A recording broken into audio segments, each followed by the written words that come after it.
Bonjour à tous, je suis Thomas Eddy, je suis l'auteur de ce livre, Les réalités énergétiques, édité par Le Souffle d'Or.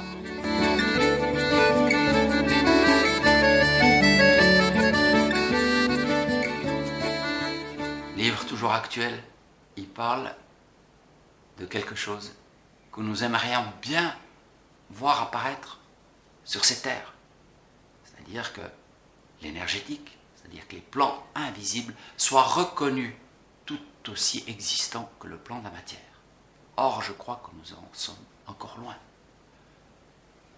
La matière que nous partageons, eh bien, tout le monde est d'accord là-dessus, nous ne disputons pas sur le fait que la matière existe ou n'existe pas. Mais l'énergétique, elle n'a toujours pas trouvé son entrée dans le monde de la science, des sciences. Hélas. Non, mais c'est pas grave, ça va se faire tôt ou tard. Ce livre est là pour ouvrir un petit peu les esprits et pour vous montrer, ou pour montrer aux lecteurs surtout, que les plans invisibles, c'est pas parce qu'ils sont invisibles qu'ils ne sont pas réels, que les choses qui s'y passent sont importantes et sont logiques. Nous avons tendance à croire que ce qui se passe dans l'énergétique, c'est un peu en additionnel, c'est un peu l'aura, c'est un peu ce qu'il y a autour de la matière, et puis ce qu'il y a vraiment de vrai, unique. La seule chose qui existe vraiment, c'est la matière. Non, c'est l'inverse qui se passe. La matière, c'est l'aboutissement de toute une chaîne de causalité qui est préparée dans les plans invisibles.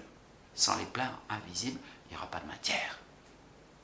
C'est un renversement total de notre pensée.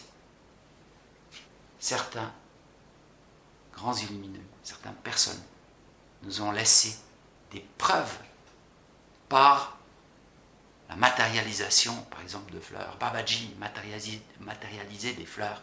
Il nous a laissé la preuve que cela est possible. D'autres ont laissé des empreintes dans un rocher, des empreintes de leurs doigts.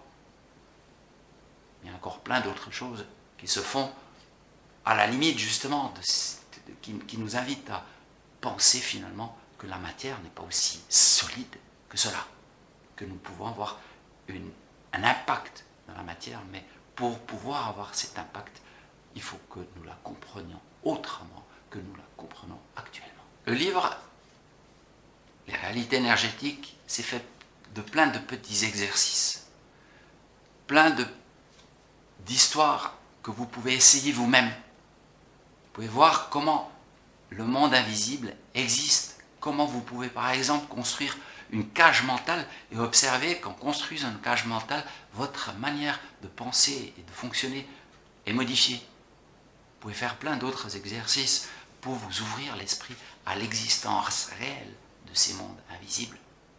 Et c'est ça, à cela que ce livre sert, un peu ouvrir votre conception du monde. Je vous souhaite une très bonne lecture et merci de votre attention.